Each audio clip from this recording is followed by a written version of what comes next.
చాలా మంది దిక్కుమాలిన ప్రశ్నలో ఒక ప్రశ్న ఏంటంటే, ఎన్నిసార్లు చెప్పిన అడుగుతారండి, క్రైస్తవులు వడ్డీ వ్యాపారం చేయొచ్చా? చెయ్యి, నీ దగ్గర కూడా చెయ్యి. క్రైస్తవులు వడ్డీ వ్యాపారం చేయొచ్చు. ఇలాంటి వడ్డీల మీద బతుకునోడే అన్ని వదిలొచ్చేసాడు మత్తయ్య. ఇలాంటి వడ్డీల మీద బ్రతుకునోడే, ఇలా ఉంటే జీవితం నడ్డి ఇరిగిపోద్దని అర్థమైన వాడే జక్కయ్య.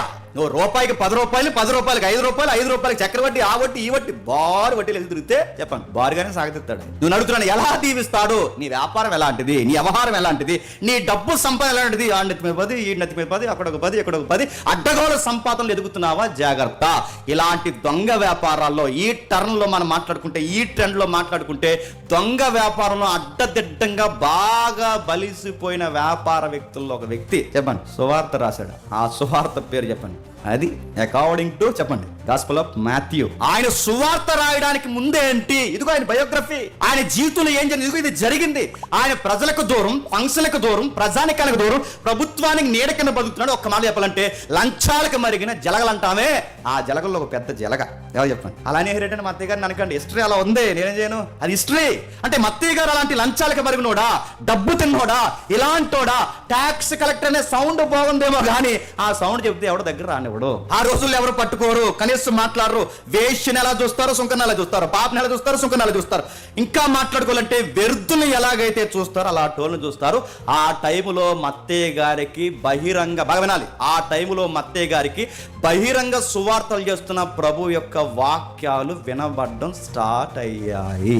మత్తయ్య గారు సరిగ్గా ఆ టైంలో మత్తయ్య గారు అలా తిరుగుతున్నప్పుడు హిస్టరీ చెప్తుంది, చరిత్ర చెప్తుంది, ప్రభు బహిరంగ పరిచయం చేస్తారు. అంటే పబ్లిక్ మీటింగ్స్, ఓపెన్ మీటింగ్స్, సంత వీధుల్లో మాట్లాడతారు, కొండల మీద మాట్లాడుతున్నారు, గుట్ల మీద మాట్లాడుతున్నారు, ఎక్కడ గుంపుంటే అక్కడ మాట్లాడుతున్నారు. అంతకు మించి భయంకరమైన ఆయన బోధ ఏంటంటే దేవాలయపు ఆవరణంలో కూడా మాట్లాడుతున్నాడు, సమాజ మందిరాల్లో మాట్లాడుతున్నాడు. ఈయన బోధ పబ్లిక్లో టాక్ ఎక్కువైపోయింది. అరే భలే మాట్లాడుతున్నాడు రా, అరే ధర్మశాస్త్రంలో ఉన్న మూలాలు ఇలా ఎత్తి చెప్తుంటే భలే అనిపిస్తుంది. ఇప్పటివరకు శాస్త్రులు పరిశీలు దొంగబోధ చెప్పారా మనకి? అసలు ఒరిజినల్ గాస్పల్ అంటే ఇదిరా, ఒరిజినల్ సువార్త అంటే ఇదిరా, ఇదిగో మూలాలు ఇదిరా, మోసే చెప్పిన ఇదిరా, భలే చెప్తున్నాడు రా, పేద ప్రజలకు స్వస్థత ఇస్తున్నాడు రా, పేద ప్రజలను ఆదరిస్తున్నాడు రా, వ్యభిచారాన్ని మారుస్తున్నాడు రా, కుష్ఠరోగులను శుద్ధిపరుస్తున్నాడు రా. అదే కాదురా, ఆయన ప్రాక్టికల్ గా లైఫ్ చాలా జెన్యూన్ ఉంది. అలాగే అంతకు మించి ఏంటంటే ఆయన చెబుతున్న దైవిక వాక్కు ఉరుము వలె అనిపిస్తుంది. ఆయన మాట్లాడుతుంటే ఎవడైనా మారిపోవాలనిపిస్తుంది. అంటే ఏం చెప్పాడు ఏంటంటే, ఆ నోట ఈ నోట మౌత్ పబ్లిసిటీ పెరిగిపోయింది. ఈ మౌత్ టాక్ అలా వెళుతున్నప్పుడు ఎవరో మత్తయ్య గారి సేవలు అప్పటికే యేసుక్రీస్తు వారిని గుచ్చి ఊదారు. విషయం చెప్పమా మత్తయ్య, మీలాంటి వారిని చాలా గట్టిగా ఖండిస్తున్నాడు ఆయన.